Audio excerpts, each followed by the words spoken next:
கர்த்தர் இன்றைக்கு கொடுக்குற வார்த்தை நம்ம ஏனோக்கை பற்றி தான் பார்க்க போகிறோம். நிறைய ஒவ்வொரு நாளும் கர்த்தர் நம்ம ஜெபித்ததின் பிரகாரமாக நம்மளை கர்த்தர் நடத்தி கொண்டு இருக்கிறார். தேவனோடு சஞ்சரித்த மனிதர்களை குறித்து நாம் இன்றைக்கு பார்க்க போகிறோம். அல்லேலூயா, அல்லேலூயா, அல்லேலூயா. கர்த்தர் நமக்கு ஆதியாகம புஸ்தகம் 5வது அதிகாரம் 22வது வசனத்தை எடுத்தவர்கள் வாசிங்க. ஏனோக்கு மெத்துசலாவை பெற்ற பின் 300 வருஷம் தேவனோடே சஞ்சரித்து கொண்டிருந்து குமாரரையும் குமாரத்திகளையும் பெற்றான். பாருங்க, இங்கே இன்றைக்கு நமக்கு கொடுக்கிற வார்த்தை என்னன்னா, தலைப்பு தேவனோடு சஞ்சரித்தான். தேவனோடு சஞ்சரித்த மனிதனாக இருந்த இந்த ஏனோக்கை குறித்து தான் நாம் இன்றைக்கு பார்க்க போகிறோம். இதில் நம்ம வாசித்த வேதத்தின்படி ஏனோக்கு தெய்வ பக்தியிலையும் சிறந்து விளங்கி இருக்கிறான். கர்த்தருடைய வார்த்தைகளையும் அவருடைய வாக்குத்தத்தங்களையும் பரிபூரணமாய் நம்பினவனாயிருக்கிறான். அல்லேலூயா, அல்லேலூயா. நம்ம ஏனோக்கை குறித்து பார்க்கும் பொழுது அவர் எப்படிப்பட்டவனா, தெய்வ பக்தியில் ஆண்டவருடைய பக்தியில் சிறந்து விளங்கின ஒரு மனிதனாகவும் இருந்திருக்கிறார். அது மாத்திரமல்ல, வாக்குத்தத்தங்களை பரிபூர்ணமாக நம்பியிருக்கிறார். ஆமென். நம்ம கூட கடந்த இந்த வருஷத்தில் இன்னும் ஒரு மாதம் தான் இருக்குது. இந்த வருஷத்தை நாம் என்ன செய்ய போகிறோம்? முடிக்க போகிறோம். ஆண்டவர் நமக்கு 1ஆம் தேதி அடுத்த ஒவ்வொரு நாளும் வாக்குத்தத்தங்களை கொடுத்துருக்கிறார். அந்த வாக்குத்தத்தங்களை நம்ம எத்தனை பேர் நம்புகிறோம், விசுவாசிக்கிறோம் அப்படின்றது நமக்கு தெரியாது. சிலர் அந்த வாக்குத்தத்தங்களை உண்மையாக என்ன செய்வாங்க? விசுவாசிப்பாங்க. அதுபோல தான் ஏனோக்கும் பாருங்க, கர்த்தருடைய வாக்குத்தத்தங்களையும் அவருடைய காரியங்களை, அவருடைய கொடுத்த அந்த வார்த்தைகளை பரிபூர்ணமாய் நம்பி ஏற்றுக்கொண்டதுனால தான் அவன் ஒவ்வொரு நாளும் தேவனோடு உறவாட முடிந்தது. அது மாத்திரமல்ல, தெய்வ பயம், பக்தி அவனுக்குள்ளே இருந்தது. நம்ம உள்ளத்தின் ஆழத்திலிருந்து நம்முடைய பக்தியை என்ன செய்ய வேண்டும்? தெரிவிக்க வேண்டும். அது மாதிரி தான் ஏனோக்கும் பாருங்க, தெய்வ பக்தியில் என்ன செஞ்சிருக்கிறாரு? ஆண்டவருக்காக பக்தி வைராக்கியமாக இருந்திருக்கிறாரு, பக்தியில் இருந்திருக்கிறாரு. அவர் கொடுத்த வாக்குத்தத்தங்களை பரிபூர்ணமாய் நம்பி ஏற்றுக்கொண்டிருக்கிறார். ஆமென். அந்த வார்த்தைகள் எனக்குரியது, என்னோடு கர்த்தர் பேசுகிறார், இது எனக்குரிய வார்த்தை என்பதை அவர் என்ன செய்கிறாரு? ஏற்றுக்கிறார், நம்பினார். இன்னைக்கு எத்தனை பேர் நம்புகிறாங்க? ஆண்டவருடைய வார்த்தைகளை நம்ம நம்பிக்கை ரொம்ப முக்கியம். நம்ம நம்பணும். ஒருவேளை அந்த காரியங்கள் நம்பாமல் அந்த வார்த்தைகள் ஒருவேளை அந்த மாதத்தில் நமக்கு கிடைக்காம போயிடுச்சுன்னா நம்ம சோர்ந்து போயிடுறோம் இல்லையா? ஆனால் இவர் எப்படிப்பட்ட ஒரு நிலைமையில் இருக்கிறார் பாருங்க. பரிசுத்தமான ஒரு வாழ்க்கை வாழணும்னு சொல்லி எல்லா வகையிலும் முயற்சித்த ஒரு மனிதனாய் இவர் இருந்திருக்கிறார். ஏனோக்கை குறித்து 3-4 காரியங்களை நான் சொல்ல விரும்புகிறேன். முதலாவது, அவருக்குள்ள என்ன இருந்தது? பக்தி இருந்தது. 2வது என்ன காரியம் இருந்தது? அவர் வாக்குத்தத்தங்களை பரிபூர்ணமாய் நம்பியிருக்கிறார். 3வதாக, பரிசுத்தமாய் வாழ்வதற்கு வேண்டிய வழிகள் என்ன செஞ்சிருக்கிறாரு? முயற்சி எடுத்திருக்கிறார். அல்லேலூயா. வாசித்து பார்ப்போமா? எபிரேயர் புஸ்தகம் 11வது அதிகாரம் 5வது வசனமும் 6வது வசனத்தை வாசித்து பார்த்தால் நமக்கு விளங்கும். வாசிப்போமா? எபிரேயர் 11:5. விசுவாசத்தினாலே ஏனோக்கு மரணத்தை காணாதபடி, பாருங்க, விசுவாசத்தினாலே ஏனோக்கு மரணத்தை காணாதபடிக்கு எடுத்துக்கொள்ளப்பட்டான். தேவன் அவனை எடுத்துக்கொண்டபடியினாலே அவன் காணப்படாமல் போனான். பாருங்க, திடீர்னு அவனுக்கு ஆண்டவர் என்ன செய்கிறாரு? ஒரு இரவில் வந்து அவன் அப்படியே என்ன செய்கிறாரு? எடுத்து கொண்டு போயிடுறாரு. ஹல்லேலூயா. ஏன் என்றால் அவன் தேவனோடு சஞ்சரிக்கிற ஒரு மனிதனாக இருந்தான். எப்போதும் அவன் மூச்சு, பேச்சு, அவனோட வாழ்க்கை, அவன் சிந்தனை, அவனுடைய யோசனைகள், அவனுடைய காரியங்கள் எல்லாம் தேவனோடு உறவு கொண்டவனாக இருந்தான். அல்லேலூயா. தேவனோடு இருந்ததுனால தான் அவன் மரணத்தை காணாதபடிக்கு தேவனோடு என்ன செஞ்சா? எடுத்துக்கொள்ளப்பட்டவராய் காண்கிறார். அது 6வது வசனம் வாசித்து பாருங்க. விசுவாசம் இல்லாமல் செய்யாமல் தேவனுக்கு பிரியமாய் இருப்பது. நம்ம இந்த வசனம் மனப்பாடமா தான் தெரியும், ஆனா வசனத்தை சொல்லிடுவோம், ஆனா நமக்குள்ள என்ன இருக்காது? விசுவாசம் இருக்காது. ஆனா விசுவாசம் இல்லாமல் தேவனோடு பிரியமாயிருப்பது கூடாத காரியம். விசுவாசிக்கணும். எந்த நிலைமையில நம்ம விசுவாசிக்கணும் என்றால், ஒன்றுமில்லாத ஒரு சூழ்நிலை நமக்குள்ளே வரும் பொழுது, நம்ம அந்த பாடல்களை பாடினோம் இல்லையா, அந்த வரிகளை பாடும் பொழுது அந்த ஒவ்வொரு வார்த்தைகளையும் யோசித்து நினைத்து பாருங்க.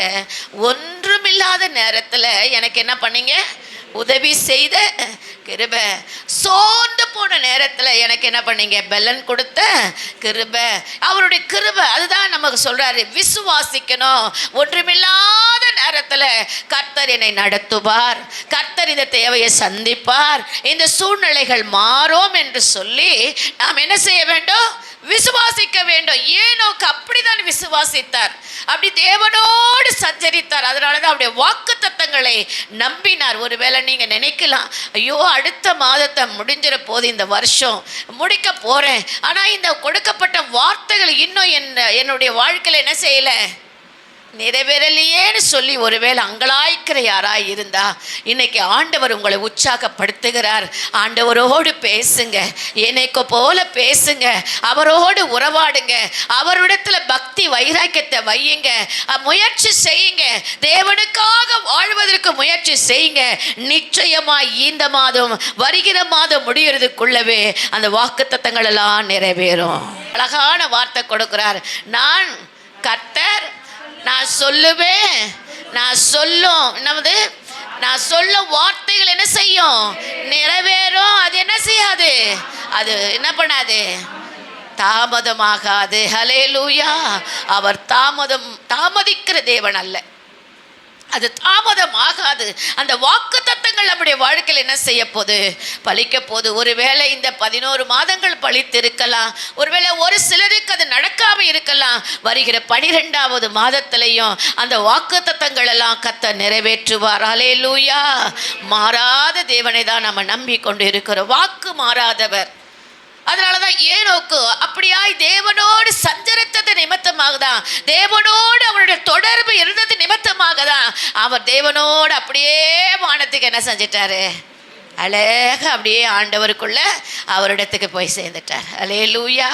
சஞ்சரித்தார். அது அடுத்து மாத்திரமல்ல, அவருடைய பரிசுத்த வாழ்க்கை வாழ்வதில் அவர் என்ன செஞ்சார்? 3வது காரியமா முயற்சி செய்தார். நிறைய பேர் பரிசுத்தமா வாழதான் நினைக்கிறேன், ஆனா இந்த உலகம் என்ன செய்யல, விடமாட்டனது. நான் என்ன செய்யறேன்? நான் நல்ல ஒரு மனுஷனா வர நினைக்கிறேன், என் மனைவி விட மாட்டேங்கிறான்னு நிறைய பேர் சொல்லுவாங்க. ஒருவேளை மனைவி சொல்லுவாங்க, நான் நல்ல மனுஷியா வர நான் விரும்புறேன், என் கணவர் என்ன டென்ஷன் பண்றாரு, அதனால என்னால் என்ன பண்ண முடியல, என்னுடைய வார்த்தையை நான் விட்டுறேன், என்னால மனமாற்றத்துக்குள்ள என்ன செய்ய முடியல, வர முடியல. ஒருவேளை கணவனும் மனைவியும் இருந்தா பிள்ளைகளால எனக்கு பக்தியோடு வாழ முடியல. அப்படி நான் முயற்சி எடுக்கிறேன் தான், ஆனால் நான் பரிசுத்தமாக வாழ்வதற்கு என்னால் முடியலை. ஏன்னா இந்த உலகம் ஒரு பக்கம், இந்த குடும்பம் ஒரு பக்கம் என்னை நெருக்கி கொண்டு இருக்கிறதுனால என்னுடைய பரிசுத்தத்தை நான் என்ன செய்கிறேன்? இழக்கிறேன். அப்படி நிறைய பேர் சொல்லுவாங்க.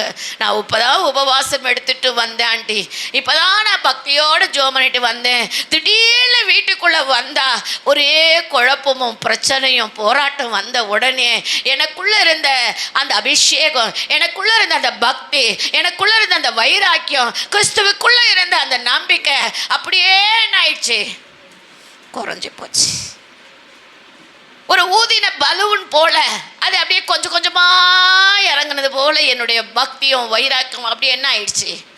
அப்படியே அது அப்படியே என்னாச்சு? சுருங்கி போனதாய் காணப்படுது. ஒருவேளை அப்படிப்பட்ட ஒரு நிலைமையில் இருக்கீங்களா? கர்த்தர் சொல்லுகிறார், ஏனோக்கை போல நீ விசுவாசிங்க, நம்புங்க. ஏனோக்கு தேவனோடு சஞ்சரித்து போல நீங்கள் அவரோடு சஞ்சரிங்க. ஒவ்வொரு நாளும் அவரோடு பேசுங்க. எத்தனை பேர் பேசுறீங்கன்னு தெரியாது, ஒவ்வொரு நாளும் பேசுங்க. ஆண்டவருக்கு பிரியமில்லாத வாழ்ந்து கொண்டிருக்கிற மக்களை பார்த்து சொல்றாரு. யூதாவின் புஸ்தகம் 14வது அதிகாரம் 15வது வசனத்தை நம்ம வாசித்து பார்ப்போமானால் அவர் எவ்வளோ அழகா தெளிவா சொல்லுகிறார் பாருங்க. வாசிப்போமா? யூதா. ஒரே ஒரு அதிகாரம் தான் அது. அதில் 14-15. ஆதாமுக்கு 7ஆம் தலைமுறையான ஏனோக்கும். பாருங்க, ஆதாமுக்கு எத்தனாவது தலைமுறையா இவரு? 7வது தலைமுறையாய் வந்திருக்கிறதான ஏனோக்கு. இவர்களை குறித்து இதோ எல்லாருக்கும் நியாயம் தீர்ப்பு. எல்லாருக்கும் என்ன உண்டா? நியாய தீர்ப்பு கொடுக்கிறதற்கும் சொல்லுகிறதற்கும், அவர்களில் நியாய தீர்ப்பு கொடுக்கிறதற்கும். அப்படிதானம்மா? சரி. அவர்களில் அவபக்தி உள்ளவர்கள் யாவரும் அவபக்தியாய் செய்து வந்த. பாருங்க, நியாய தீர்ப்பு கொடுக்கிறதற்கும் அவபக்தியாய் செய்து வந்த சகல அவபக்தியான கிரியைகளின் நிமித்தமும் தமக்கு விரோதமாய் அவபக்தி உள்ள பாவிகள் பேசின கடின வார்த்தைகள் எல்லாவற்றையும் அவர்களை கண்டிக்கிறதற்கு ஆயிரமான தமது பரிசுத்தவான்களோடு கூட கர்த்தர் வருகிறார். அல்லேலூயா. பாருங்க, அவர் மட்டும் பக்தியா இல்ல, வாக்குத்தத்தங்கள் அவர் பிடிச்சிட்டாரு, பரிசுத்தமாய் வாழ்வதற்கு முயற்சிகளை செய்தாரு. ஆனால் இருக்கிற மக்களுக்கு சொல்றாரு, இயேசு வரப்போறார். எப்படி வரப்போறாரா? ஆயிரமான பரிசுத்தவான்களோடு கூட கர்த்தரிடம் செய்ய போறாரு, வரப்போறாரு. நீங்க பேசின காரியம் எல்லாம் ஒரு நியாய தீர்ப்பு வருகிறது. அவபக்தி உள்ளவர்கள் எல்லாம், கர்த்தருக்கு பிரியமில்லாத அவபக்தியாய் நடக்கிறவர்கள் எல்லாரும் அவருடைய பார்வையில எப்படியா இருக்கிறாங்களா? பாவிகளா இருக்கிறாங்க. அதனாலதான் அவர் சொல்றாரு, அவபக்தி உள்ள பாவிகளை பேசின கடின வார்த்தைகள் அவபக்தி இல்லாத பேசுகிற விசுவாச மக்கள், பக்தி இல்லாத காரியங்களை பேசுகிற, அந்த கடின வார்த்தைகளை பேசுகிற ஒவ்வொன்றையும் அவர் என்ன பண்ண போறாரா? அவருடைய வருகையில கண்டிக்க போறார். அல்லேலூயா. பரிசுத்தவான்கள் பேசுகிறத கவனிக்கிறார் ஆண்டவர். நம்ம பேசுகிறத கவனிக்கிறார். அப்போ நம்ம பேசுறதெல்லாம் எப்படி என்பதை அவர் பார்க்கிறாரு. அதில் பரிசுத்தம் இல்லை என்றால், அவபக்தி காணப்படுவது என்றால், அவபக்தி என்ன? விசுவாசம் இல்லாத விசுவாசியா நம்ம என்ன பண்ணக்கூடாது? இருக்கக்கூடாது. நமக்குள்ள விசுவாசம் இருக்கணும். அவபக்தி என்ன செய்யக்கூடாது? இருக்கக்கூடாது. அப்படி ஒரு வேளை இருந்தா அவருடைய வருகையில எப்படி வராரா? ஆயிரமான பரிசுத்தவான்களோடு கூட கர்த்தர் என்ன செய்றாரு? வருகிறார் என்பதை, வருகை குறித்த ஒரு எச்சரிப்பின் சத்தத்தையும் ஏனோக்கு செய்திருக்கிறார். அல்லேலூயா. இதுதான் தேவ மனிதர். கர்த்தருடைய பிள்ளைகளாய் நாம் இருப்போமானால், கர்த்தருக்கு பிரியமான காரியத்தை செய்வோமானால், அவரையே நம்பி இருக்கிற யாரா இருந்தாலும் யாருக்காச்சும் ஒருத்தருக்கு ஆண்டவரை பற்றி என்ன பண்ணுவோம்? சொல்லுவோமா இல்லையா? ஏன்னா நம்மளை வாய் என்ன பண்ண முடியாது, சும்மா வச்சுட்டு இருக்கவே முடியாது. யாரையா ஒருத்தரை பார்ப்போம், உடனே சொல்லிடுவோம், இயேசு உங்களை நேசிக்கிறாரம்மா, இயேசு வரப்போறாரு, இயேசு சீக்கிரம் வரப்போறாரு, நீ மனம் திரும்பு, உன் பாவ வழியை விட்டு என்ன செஞ்சிரு? விலகிடு.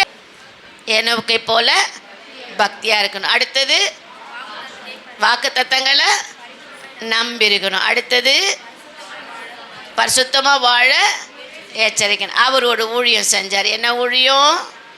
ஆண்டவர் கண்டித்து நம்மள உனத்தப்ப நியாயம் திருக்க போறாரு. இயேசுப்பா எப்படி வரப்போறாரு? ஆயிரமான பரிசுத்த வான்களோடு கூட இந்த பூமிக்கு என்ன செய்ய போறாரு? நியாயத்திற்கு வரப்போறார் என்பதை அவர் என்ன பண்ணாரு? எச்சரித்தார். ஏனோக்கை போல நாமளும் சற்று என்ன பண்ணுவோம்? நம்ம செய்வோமா இந்த ஊழியங்களை? ஆனாலும் இன்றைக்கு நாளிலே நாம் எப்படி இருக்கிறோம் என்பதை யோசித்து பார்ப்போம். இன்றைக்கு ஏனோக்கு வாழ்க்கையை ஒரு உதாரணமாக நம்ம என்ன செஞ்சுக்கணும்? எடுத்துக்கணும். யாரை உதாரணமாக எடுத்துக்கணும்? ஏனோக்குடைய வாழ்வை நம்ம என்ன செய்யணும்? உதாரணமாக எடுத்துக்கிட்டு தேவனோடு நம்ம சஞ்சரிக்கிறோமா அப்படின்றத ஒரு கேள்விக்குறி வச்சுக்கோங்க. ரெண்டாவது, உண்மையான ஒரு பரிசுத்த வாழ்க்கை வாழ்கிறோமான்னு பார்த்துக்கணும். மூன்றாவதாக பாவத்தை நம்ம செய்கிறோம், வெறுக்கிறோமா? நம்ம பாவத்தை என்ன செய்கிறோம்? வெறுக்கிறோமா? இது வேண்டாம், இது வேண்டாம், இது தேவையில்லை, இதனால தான் எனக்கு அவமானம், இதனால தான் எனக்கு நிந்தை, இதனால தான் சமாதானம் போயிடுச்சு, இதனால தான் என் குடும்பம் தரித்திரத்துக்குள்ளே போயிடுச்சு, இந்த பாவம் எனக்கு வேண்டான்னு சொல்லி என்ன பண்ணோம்? அதை வெறுக்கிறோமா என்பதை நம்ம என்ன செய்யணும்? பார்க்கணும். நான்காவதாக என்ன பண்ணோம்? அவருடைய காரியங்களை குறித்து எல்லா மக்களிடத்தில் சொல்வதற்கு நம்ம என்ன பண்ணோம்? ஆயத்தம் உள்ளவர்களாக இருக்க வேண்டும். இருக்கிறோமான்னு பார்த்துக்கணும்.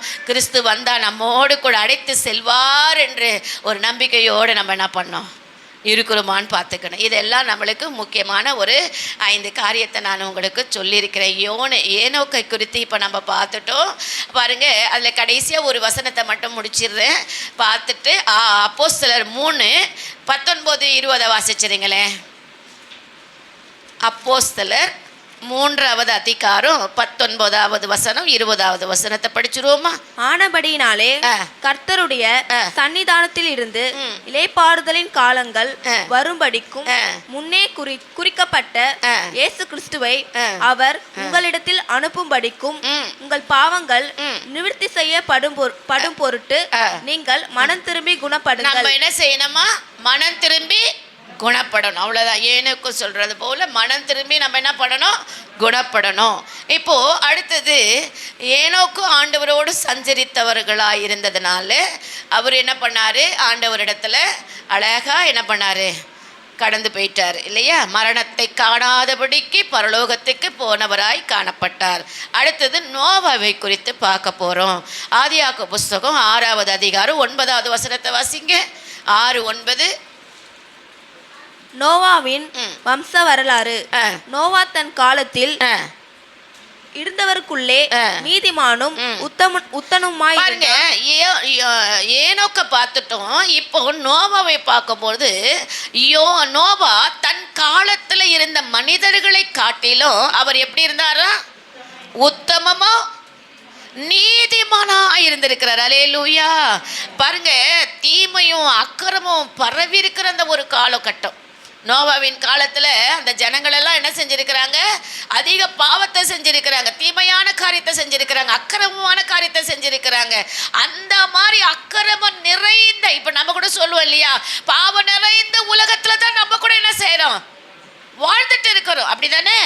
பாவம் நிறைந்த உலகம், எங்க திரும்பி பார்த்தாலும் பாவம். ஆனாலும் அவன் என்ன செய்தான்? நீதிமானாய் நோவா காணப்பட்டது போல நம்ம கூட என்ன செய்ய வேண்டும்?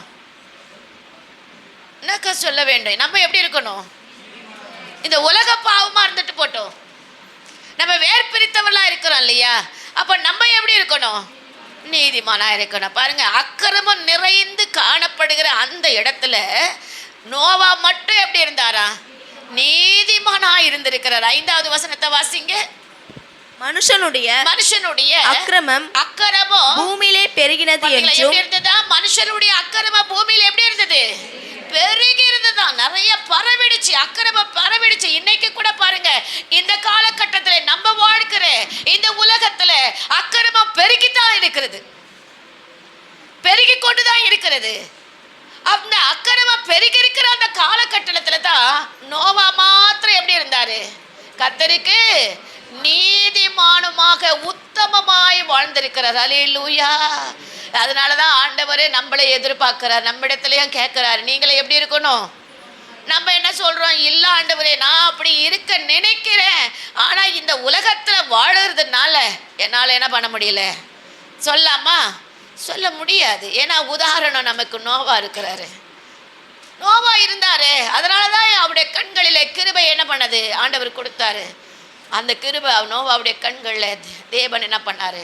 ஆண்டவருடைய கண்ணில் நோவாவுக்கு கிருபை கிடைச்சது.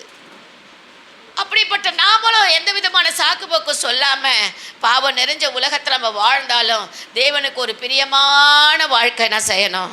வாழணும். நாம உத்தமமா இருக்கணும், நாம நீதிமானா. கர்த்தர் நம்மளை பார்த்து என்ன செய்யறாரு? நோவாவை பார்த்து ஆண்டவர் சொன்னாரு, என் மகன் எப்படிப்பட்டவன்? நீதிமான் சொன்னாரு. அந்த மாதிரி நம்ம என்ன பண்ணணும்? அந்த நல்ல ஒரு கிருபையை ஆண்டவரிடத்துல உலகம் சொல்லுதோ இல்லையோ அது நமக்கு வேண்டாம். இயேசு நம்மளை பார்த்து சொல்லணும். ஒருவேளை உலகம் நம்மளை பார்த்து என்ன செய்யலாம்? பல காரியங்களை சொல்லலாம். நம்ம உண்மையாக இருக்கிறத கூட உண்மையாக இல்லைன்னு கூட சொல்லலாம். நம்மளை பல ஏமாத்துறாருங்களை கூட சொல்லலாம், பொய் சொல்கிறாருன்னு கூட சொல்லலாம். உலகம் சொல்லிட்டு போட்டோம். ஆனால் நாம் ஆண்டவரிடத்துல எப்படி இருக்கணும்? உண்மையாக இருக்கணும், உத்தமமாக இருக்கணும். கர்த்தருக்கு பிரியமான காரியத்தை நம்ம என்ன செய்தோம்? நோவா இந்த உலகத்தில் அப்படி எப்படிப்பட்ட மனுஷர்லாம் அவங்க அந்த மக்கள், அந்த வாழ்கிற மக்கள் எல்லாம் எப்படி இருந்திருக்கிறாங்க? அக்கிரமம் பூமியில் எப்படி இருந்ததா? நிறைந்து இருந்துதான் பாருங்க. அப்போ ஃபுல்லாக அந்த பூமியில அக்கிரமம் நிறைந்திருக்கிற அந்த காலத்தில் தான் நோவா மட்டும் கர்த்தருக்கு உண்மையானவனாக இருந்திருக்கிறார். அதைத்தான் தேவன் இந்த நாளில் நம்மிடத்துலையும் என்ன செய்கிறாரு? எதிர்பார்க்கிறார். 22வது வசனத்தை வாசித்து பாருங்க. குறிப்பா ஒரு 2-3 வசனத்தை மாத்திரம் நான் சொல்றேன். நோவா அப்படியே செய்தான். என்ன செய்தான்? ஆண்டவர் பாருங்க, நோவாவை பார்த்தாரு. இந்த அக்கிரமம் பெருகி இருக்கிற இந்த காலகட்டத்தில் இப்படிப்பட்ட மனிதர்கள் மத்தியில என்னுடைய மகன் மாத்திரம் எப்படி இருக்கிறாரு? உத்தமமாய் நீதிமானா இருக்கிறாரு. நான் கண்டு ஆண்டவர் ஒரு பேழையை என்ன பண்ணாரு? செய்ய சொல்லிட்டார். நான் இந்த மக்கள் என்ன செய்ய போறேன்? மழையை கொடுத்து அழிச்சிட போறேன். ஆனா நோவாவே, உன்னுடைய குடும்பத்தை நான் என்ன செய்யறேன்? காத்துக்கிறேன்னு சொல்லி அவளிடத்துல ஒரு காரியத்தை சொன்னாரு. ஒரு பேழையை என்ன பண்ணிடுப்பா? செஞ்சிரு. நீ இந்த நாளில் ஆண்டவரை பத்தி சொல்லும் போது உன்னைய கூட யாராச்சும் என்ன பண்ணுவாங்க? கேவலமா பேசுவாங்க. வேலை இல்லையா? வேலை வெட்டி இல்லையா? எப்ப பார்த்தாலும் ஏசுன்னு சொல்றாங்க, எப்ப பார்த்தாலும் ஆண்டவரை பத்தி சொல்றாங்க. இவங்களுக்கெல்லாம் பொழப்பே இல்லையான்னு கூட நிறைய பேர் நம்மளை அவமானப்படுத்தலாம். படுத்துறாங்களா இல்லையா? ஆனா நாம் ஆண்டவருடைய காரியத்தை என்ன பண்ணணும்? செய்யணும். நாம் அவருடைய வார்த்தை என்ன பண்ணணும்?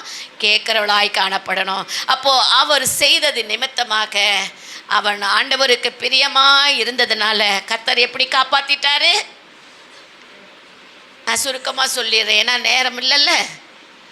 பேழையை கொண்டு என்ன பண்ணார் ஆண்டவர்? அவனையும் அவன் குடும்பத்தையும் கர்த்தர் பாதுகாத்தார். அல்லேலூயா, அல்லேலூயா.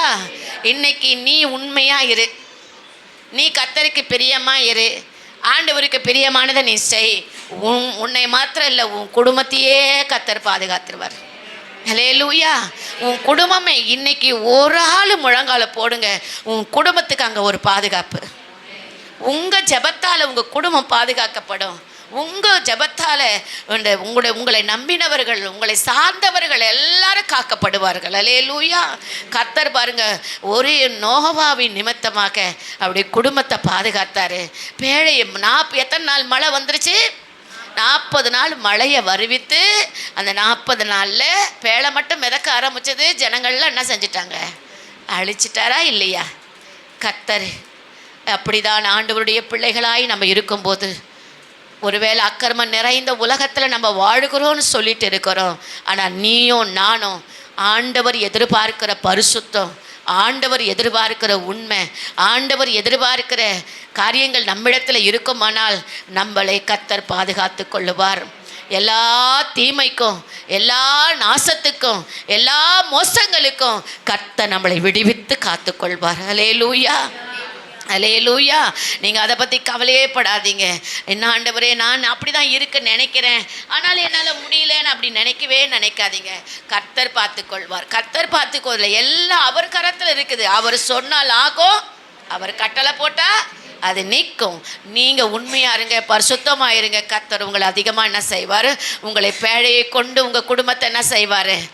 காற்றடித்தாலும் மழை வந்தாலும் பெருவெள்ளம் சொரிந்து அந்த வீட்டின் மேலே மோதினாலும் கர்த்தர் மேலே கட்டப்பட்ட அஸ்திபாரத்தை யாராலும் என்ன பண்ண முடியாது? கிறிஸ்து என்ற கண்மலையாகி கிறிஸ்துவின் மேலே கட்டப்பட்ட ஒரு அஸ்திபாரமாக நம்ம நிற்போமானால் எந்த ஒரு பாதிப்பும் நமக்கு வரவே வராது.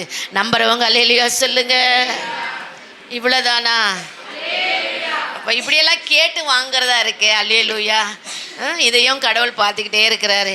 அப்போது நோவாவின் காலத்தில் இருந்தது போல நீதிமானும் தேவனுக்கு உண்மையான மனிதனாய் அவர் இருந்தது போல நோவாவை கர்த்தருடைய கண்கள் என்ன கிடைச்சது? கிருபை கிடைச்சது. 2 பேதுரு 2வது அதிகாரம் 5வது வசனத்தை வாசிப்பீங்களா யாராச்சும்? பூர்வ உலகத்தையும் தப்பவிடாமல் நீதியை பிரசங்கித்தவனாகிய நோவா முதலான 8 பேரை காப்பாற்றி. அது எத்தனை பேரை காப்பாத்திட்டாரு? 8 பேரை கடவுள் என்ன பண்ணிட்டாரு? காப்பாற்றினாரு. தேவன் எதிர்பார்க்கிறாரு. இன்னைக்கு அந்த மாதிரி தான் அவருடைய கண்களில் கிருபை நமக்கு வரணும். ஆண்டவரே, நம்ம கேட்குறோம் இல்லையா, ஆண்டவரே கிருபத்தாரும் கிருபத்தாரும் கிருபத்தாருன்னு கெஞ்சிக்கிட்டு இருக்கிறோம். நம்ம உண்மையாக இருந்தால் கர்த்தருடைய கிருபை பாடின பாட்டினுடைய வரிகளின் பிரகாரமாக நம்மளை கர்த்தர் பாதுகாப்பார். அல்லேலூயா. அவர் கிருபை நம்மளுக்கு அல்லவில்லாமல் என்ன செய்யும்? நம்மளை தாங்கும். அவருடைய கிருபை தான் நம்மளை தாங்குது. நம்ம பாடணும். அதை பாடும்போதே அந்த வரிகளை உணர்ந்து பாடும்போதே நம்முடைய கண்களில் தண்ணி என்ன செய்யுது? வருதா இல்லையா? நம்முடைய உள்ளத்திலிருந்து நம்ம பாடுறோம் இல்லையா? நம்முடைய கிருபை தான்ப்பா எங்களை தாங்குது. உங்கள் கிருபை இல்லைன்னா நாங்கள் இன்னைக்கு உயிரோடு என்ன செஞ்சுருக்க மாட்டோம், இருந்திருக்க மாட்டோம்ப்பா. உங்கள் கிருபைப்பா அப்படின்னு நம்ம பாடுறோம். அதே மாதிரி நோவாவுக்கு கர்த்தருடைய கண்களில் கிருபை கிடைத்தது போல நமக்கும் ஆண்டவருடைய கண்களில் கிருபை என்ன செய்யணும்? கிடைக்கணும். அது கிடைக்கணும் அப்படின்னு சொன்னால் அக்கிரமம் நிறைந்த உலகத்தில் தான் நம்ம வாழ்கிறோம். ஆனால் அந்த உலகத்தில் நம்ம பரிசுத்தமாய் வாழும் பொழுது கர்த்தர் நமக்கு அந்த கிருபை என்ன செய்கிறாரு? கொடுக்கிறார். ஆமென். அடுத்தது ஒரு 3ஆவதாக ஆதியாகமம் புஸ்தகம் 17வது அதிகாரம் 1வது வசனமோ 2வது வசனத்தை வாசித்து பாருங்களேன். ஆதியாகமம் 17:1-2 நம்ம வாசிப்போமா? ஆபிரகாம் 99 வயதான போது. ஆபிரகாமுக்கு எத்தனை வயசு? 99 வயதான போது கர்த்தர் ஆபிரகாமுக்கு தரிசனமாகி நான் சர்வ வல்லமையுள்ள தேவன், சர்வ வல்லமை உள்ள தேவன், நீ எனக்கு முன்பாக நடந்து கொண்டு உத்தமனாயிரு. ஆபிரகாமை பார்த்து ஆண்டவர் சொல்றாரு, ஒரு உடன்படிக்கை செய்யறாரு. என்ன சொல்றாருன்னா, ஆபிரகாமுக்கு அப்ப என்ன வயசு? 99 வயசுல ஆண்டவர் அவனுக்கு தரிசனமாகி ஒரு உடன்படிக்கை செய்யறாரு. ஆபிரகாமே, நான் சர்வ வல்லமை உள்ள தேவன், அதனால நீ எனக்கு எப்படி இருக்கணும்? உத்தமமா இருப்பா, நீ உத்தமமா இரு அப்படின்னு சொல்றாரு. நீ உத்தமமா இருந்தனா உனக்கு ஒரு குறை இருக்கு, அந்த குறையை நான் என்ன செஞ்சிருவேன்? மாத்திருவேன் அப்படின்னு சொல்றாரு. அப்போ ஆகார் பாருங்க, ஆகார் இடத்துல ஆண்டவர் என்ன பண்ணாரு? ஆனால் சாராளுக்கோ பிள்ளை இல்லை. அந்த பிள்ளை இல்லைன்றதுனால தான் ஆபிரகாம் என்ன பண்ணிட்டாரு? வேலைக்காரியா இருந்த ஆகாருக்கு செஞ்சது, குழந்தை பிறந்தது. அப்போ இஸ்மவேலரை கர்த்தர் கொடுத்தார். இஸ்மவேலரை கொடுத்த அந்த இஸ்மவேலருக்கு 13 வருஷத்துக்கு பிறகு, எத்தனை வருஷம்? 13 வயசுக்கு பிறகுதான் ஆண்டவர் ஆபிரகாம் இடத்துக்கு வந்து ஒரு உடன்படிக்கை செய்கிறார். ஆபிரகாமே, நீ எப்படி இரு? உத்தமனாயிரு. எப்ப சொல்றாரு?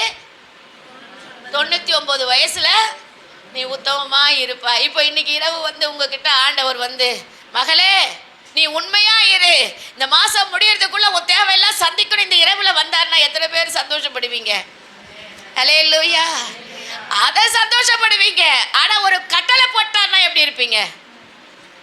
ஒரு கட்டளை கொடுத்துட்டாரு, நீ எப்படியா இந்த மாசம் முடியறதுக்குள்ள ஒரு 10 ஆத்மாவை ஆதாயம் பண்ணிடு, அப்ப நான் உனக்கு அற்புதம் செய்வேன்னு சொன்னார்னா என்ன பண்ணுவீங்க? நார்மலா கேட்குற சொல்லுங்களேன், செய்வீங்களா? கேள்வி கேட்பீங்களா? நான் இன்னும் ஒரு 30 நாள் தான் இருக்கு, இன்னும் அந்த மாதம் 30 நாளுக்குள்ளே எப்படி நான் 10 பேரை ஆதாயப்படுத்துவேன்? நீங்கள் என்ன திடீர்னு இப்படி ஒரு குட்டை தூக்கி போட்டீங்களே? ஆசீர்வாதம் போது கண்டிப்பாக என்ன பண்ணுவோம்? ஆமாம், செஞ்சிருவாருப்பா, நாளைக்கு செஞ்சிருவாருப்பா அப்படின்னு தெம்பா எடுத்துருப்போம். ஆனால் ஒரு கட்டளை போட்டாரு, இல்லை இந்த மாதத்துக்குள்ளே ஒரு 10 பேரை நீ ஆதாயப்படுத்தணும் அப்படின்னு. அதுக்கு நம்ம கேள்வி என்ன செய்வோம் ஆண்டவரிடத்துல? இது எப்படி முடியும் ஆண்டவரே? இத்தனை வருஷம் இல்லாமையா 10 பேர் இந்த ஒரு மாசத்துல வந்துட போறாங்க? இது எப்படி சாத்தியம் ஆகும்? நான் என்ன பண்ணலாம், ஏது பண்ணலாம்? அப்படியே உங்களுக்குள்ள சிந்தனை என்ன செய்யும்? ஓடும். விசுவாசிப்பீங்களா? சொல்லுங்களேன், கொஞ்சம் யோசிப்பீங்களா இல்லையா? நார்மலாக தான் பேசுகிறோம், நார்மலாக சொல்லுங்கள்.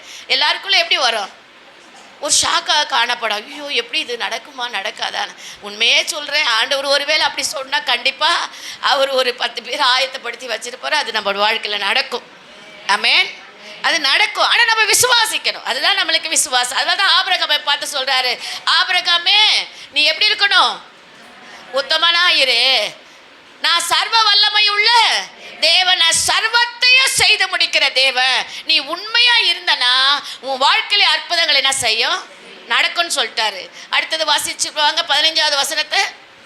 பின்னும் தேவன் ஆபிரகாமை நோக்கி உன் மனைவி சாராவை இனி சாராய் என்று உன் மனைவி சாராள் இனிமே என்ன பண்ணாத, அழியாதிருப்பாயாக. சாராள் என்பது அவளுக்கு பேராயிருக்கும். நான் அவளை ஆசீர்வதித்து அவளாலே உனக்கு ஒரு குமாரனையும் தருவேன். அவள் ஜாதிகளுக்கு தாயாகவும் அவளாலே ஜாதிகளின் ராஜாக்கள் உண்டாகவும் அவளை ஆசீர்வதிப்பேன் என்றார். ஆண்டவர் சொல்றார், நீ எனக்கு முன்பாக என்ன செய்ய, உத்தமனா நடந்து கொள். நீ எனக்கு முன்னாக உண்மையா நடந்துகிட்டனா உன் மனைவி சாராளுக்கு ஒரு குமாரனை என்ன பண்ணுவேன், கொடுப்பேன்னு சொல்லிட்டார். அல்லேலூயா, அல்லேலூயா. இந்த கால வேளையில ஆண்டவருடைய பாதத்தில் வந்திருக்கிற கர்த்தருடைய பிள்ளைகளை, நாம் அவருடைய பார்வையில் அவருக்கு உண்மையாக நம்ம இருக்கும் பொழுது அவர் சொல்கிறார், நான் சர்வ வல்லமை உள்ள தேவன், என்னால் செய்யக்கூடாத அதிசயம் இந்த பூமியில் ஒன்றுமே இல்லை. நீ உண்மையாக இரு, நான் ஒரு வாக்குத்தத்தங்களெல்லாம் உன் வாழ்க்கையில் என்ன செய்யும், நிறைவேறும். நீ உண்மையாக இருப்பா. ஆண்டவர் சொல்லிட்டாரு, ஆபிரகாமை பார்த்து சொன்னார். ஆனாலும் அவங்க நகைக்கிறாங்க. ஏன்னா அவங்களுக்கு என்ன வயசாகி போச்சு, 99 வயசில் அப்படி ஒரு சூழ்நிலைன்னும் போது அது நகைக்கிறாங்க. ஆனாலும் கர்த்தர் சொல்கிறாரு, கடைசியாக ஒரு 2-3 வசனத்தை 17, 18 மட்டும் படிச்சிருங்களேன். அப்பொழுது ஆபிரகாம் முகம் குப்புற விழுந்து நகைத்து 100 வயதானவனுக்கு 100 வயதானவருக்கு பிள்ளை பிறக்குமோ 90 வயதான சாரால் பிள்ளை பெறுவாளோ. ஆபிரகாமுக்கு என்ன வயசாயிடுது, 100 வயசாயிருக்கும் பொழுது பிள்ளை பிறக்குமோ, 99 வயசுல சாராளுக்கு குழந்தை பிறக்குமோன்னு சொல்லி நகைக்கிறார்னா என்ன, இது மட்டும் கரெக்டாக சொல்றீங்களே, சிரிக்கிறார். அது ஆனாலும் கர்த்தர் சொல்றாரு, வாக்கு கொடுத்துட்டாரு. என்னன்னா, நீ எப்படி இருக்கணும், எனக்கு முன்பாக உத்தமனாயிரு. ஏன்னா நான் யாரு, அங்க வந்துருங்க, அதுதான் முக்கியம். நான் சர்வ வல்லமுள்ள தேவன். நீ எனக்கு முன்னாடி உண்மையா இரு. நடக்க முடியாத காரியத்தை, செய்ய முடியாத ஒரு விஷயத்தை இயேசுவோட நாமத்தினால அது செய்யப்படும், அது நடக்கும். அவர்தான் எல்லா காரியத்துக்கும், அவர் சர்வ வல்லமை உள்ள தேவன். அவர் சொன்னால் அது நடக்கும் உங்கள் வாழ்க்கையில். இன்னைக்கு ஆண்டவர் அற்புதமான காரியத்தை உங்களுக்கு என்ன பண்ணுவார், நிச்சயம் செய்வார். நடக்கும். முடியாதது நீங்கள் நினைக்கலாம், இது எப்படி சாத்தியமாகும், இது முடியாது. ஆபிரகாம் நகைத்தார் இல்லையா, இது எப்படி ஆகும், எனக்கு 100 வயசு, சாராளுக்கும் 90 வயசு, எப்படி இது சாத்தியம்? உண்மைதான். ஆனா ஆண்டவர் ஒரு வார்த்தை சொல்லிட்டார், நான் சர்வ வல்லமை உள்ள தேவன். நீ உண்மையாயிரு, நீ உத்தமனா நடு, அது நடக்கும் சொன்னாரு. நடந்ததா? நடந்தது. அழகான ஒரு பையனை ஆண்டவர் கொடுத்தாரா இல்லையா? கொடுத்தாராமே. இஸ்மவேலுக்கு 13 வயசான பிறகு யார் பிறந்தது? நல்ல இதெல்லாம் ஞாபகத்தில் வச்சுக்கோங்க, பிள்ளைகளுக்கு சொல்லி கொடுங்க. ஏன் இதை நான் சொல்கிறேன் அப்படின்னா, ஆண்டவர் ஒவ்வொரு மனிதர்களுக்கும் வாக்குத்தத்தங்களை கொடுக்குறாரு. இப்போ நம்ம வந்துடுவோமா, ஏனோக்கை பார்ப்போமா? ஏனோக்கு இருந்த காலத்தில் ஜனங்கள் எப்படி இருந்தாங்க? அக்கிரமக்காரர்களாய் இருந்தாங்க. ஆனால் ஏனோக்கு எப்படி இருந்தாரு? சொல்லிட்டே வாங்க. ஏனோக்கு எப்படி இருந்தாரு? பக்தியா இருந்தாரு, வாக்குத்தத்தங்களை நம்பினாரு, பரிசுத்தமா வாழ பிரயாசப்பட்டாரு, வருகை குறித்த காரியத்தை, நியாய தீர்ப்பை குறித்து, வருகை குறித்து சொன்னாரு. ஆமென். அடுத்தது யாரை பார்த்தோம்? நோவா. நோவா எப்படியா இருந்தாரு? நோவா இருந்த காலத்துல எப்படி இருந்தாங்க ஜனங்க? அக்கிரமம் பெருகி இருந்தது. ஆனா நோவா எப்படி இருந்தாரு? நீதிமானாவோ உத்தமனாகவோ இருந்ததுனால நோவாவை கர்த்தர் என்ன பண்ணாரு? காப்பாற்றினார். அவனை மட்டுமல்ல, அவனை குடும்பத்தையே காப்பாற்றினாரு. இன்னைக்கு நீ உண்மையா இரு, உன் குடும்பம் காக்கப்படும். அதுக்கப்புறம் 3வதாக யாரை பார்த்தோம்? ஆபிரகாம். ஆபிரகாமுக்கு என்ன சொன்னாரு? ஆபிரகாமே, நான் சர்வ வல்லமை உள்ள தேவன். நீ எப்படி இருக்கணும்? உத்தமனா இரு. ஒருவேளை கற்பம் செத்து போயிருக்கிறது தான், ஆனாலும் நான் சர்வ வல்லமை உள்ள தேவனா இருக்கிறதுனால சாராளுக்கு அற்புதம் செய்வேன்னு சொன்னார். ஹல்லேலூயா. சகலத்தையும் செய்து முடிக்கிற ஆண்டவரை நம்பி வந்திருக்கிற உங்களை பார்த்து ஆண்டவர் சொல்றார், அவரால் செய்யக்கூடாத அதிசயங்கள் இந்த உலகத்தில் எதுவுமே இல்லை. அவர் உங்கள் வாழ்க்கையில அற்புதங்களை செய்வார். நீ நம்பி வந்திருக்கிறபடினால உன் காரியங்கள் எல்லாத்தையும் அவர் மாற்றி அதிசயத்தை செய்வார். ஏனோக்கு வாழ்க்கையில் ஏனோக்கு ஆண்டவரோடு சஞ்சரித்தது நிமித்தமாக கர்த்தர் அவனுக்கு என்ன பண்ணாரு? ஒரு பெரிய கிருபை என்ன செஞ்சார்? மரணத்தை காணாதபடிக்கு தேவனோடு என்ன செஞ்சார்? கடந்து போனார். அக்கிரமம் நிறைந்த உலகத்தில் வாழ்ந்தாலும் பரவாயில்ல, நோவாவை போல உண்மையாய் நம்ம இருப்போமானால், உத்தமமாய் நம்ம இருப்போமானால், நம்மளை நீதிமான் என்று சொல்லி கர்த்தர் எல்லாரையும் அழிச்சாரு. அவன் குடும்பத்தை மாத்திரம் கர்த்தர் பாதுகாத்தாரு. ஆண்டவர் இன்றைக்கு இந்த காலவேளை ஆபிரகாமை பார்த்து சொன்னது போல இன்னைக்கு உங்களையும் பார்த்து என்னையும் பார்த்து சொல்லுகிறார், நான் சர்வ வல்லமையுள்ள தேவன், நான் சர்வ வல்லமையுள்ள தேவன். நீ உண்மையாயிரு, நீ உண்மையாயிரு, நீ உத்தமனா நடக்க முடியாத, உன்னால முடியாத காரியம், இயற்கைக்கு அப்பாற்பட்ட காரியத்தை உன் வாழ்க்கையில நான் செய்வேன்னு சொல்றார் ஆண்டவர். ஹல்லேலூயா, ஹல்லேலூயா. அப்படியாக கர்த்தர் செய்து நம்மளை மகிமைப்படுத்த போறார். ஜெபிப்போமா? மகா இரக்கம் கிருபை நிறைந்த பரலோகத்தின் தகப்பனே, ஆசீர்வதிக்கப்பட்டதான இந்த மனமகிழ்ச்சி நல்ல கால வேளைக்காக நாங்கள் நன்றி சொல்லுகிறோம்.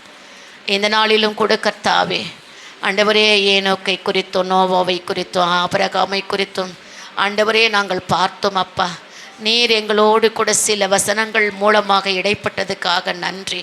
உம்முடைய பிள்ளைகளுக்கு நீ கொடுத்த இந்த மன்னாவுக்காக நன்றி. அப்படிப்பட்டதான ஆண்டவரே, விசுவாசத்தில், நம்பிக்கையில், உண்மையிலே உங்கள் பிள்ளைகள் ஆண்டவரே விசுவாசத்தில் நிலைத்து நிற்பதற்கு வேண்டிய கிருபைகளை அவர்களுக்கு தாரும். இந்த வசனங்களை கேட்கிறவர்கள் ஒவ்வொருவருக்கும் அந்த கிருபையை தாரும். ஒருவேளை ஆண்டவரே ஒலிபரப்பு மூலமாகவோ ஆண்டவரே இந்த வசனங்களை கேட்கிறவர்கள் யூடியூப் வழியாய் கேட்கிறவர்கள் யாராயிருந்தாலும் கர்த்தர் அவர்களுக்கு உமக்கு பிரியமாய் அவர்கள் நடக்கும் பொழுது அவளுடைய காரியங்கள் எல்லாம் நீ சந்திக்கிறதுக்காக உமக்கு ஸ்தோத்திரம் ஆண்டவரே. உமக்கு நன்றி அப்பா. இந்த நாளிலே வந்த ஒவ்வொருவரையும் ஆசீர்வதிப்பீராக ஆண்டவரே. அக்கிரமம் நிறைந்த உலகம்தான் ஆண்டவரே, ஆனாலும் நாங்கள் பரிசுத்தமாக வாழ இங்கே வந்திருக்கிற ஒவ்வொருவரையும் ஆண்டவரே, இந்த வசனத்தை கேட்ட ஒவ்வொருவரையும் பரிசுத்தமான வாழ்க்கைக்குள்ள நடத்துவீராக சுவாமி, நடத்துவீராக. பாதுகாப்பை கொடுப்பீராக. எந்த ஆபத்தோ விபத்தோ எந்த சோதனையோ வேதனையோ யாருக்கும் வராதபடி காத்துக்கொள்ளும். அவருடைய கரங்களையும் தொழிலையும் குடும்பத்தையும் கர்த்தர் அபிர்விதமாய் ஆசீர்வதியும். கேட்கிறேன் இந்த செய்தியை கேட்கிற ஒவ்வொருவரையும் நீ ஆசீர்வதிங்கப்பா ஆண்டவரே. இந்த வாரங்களிலே பிறந்த நாளையோ திருமண நாளையோ கொண்டாடுகிற ஒவ்வொருவரையுக்காக நான் ஜெபிக்கிறேன். கர்த்தர் அவளை ஆசீர்வதியும். இன்னும் நிறைய பிறந்த நாட்களை கொண்டாடி மகிழட்டும், நிறைய திருமண நாட்களை கொண்டாடி மகிழட்டும், நீண்ட ஆயுளோடு இருக்கட்டும். கர்த்தருடைய கரம் அவர்களை ஆசீர்வதியும். அவளோடு கூட உம்முடைய கிருபை இருப்பதாக ராஜா. வந்த ஒவ்வொருவரோடு உம்முடைய கிருபை இருப்பதாக மனதார வாழ்த்தி ஆசீர்வதிக்கிறேன். உம்முடைய கிருபையின் நிழலிலே அவர்களை மறைத்து கொள்ளும். இயேசுவின் நாமத்தினால் பிதாவே, ஆமேன். கர்த்தர் உங்களை ஆசீர்வதிப்பாராக. ஆமேன்.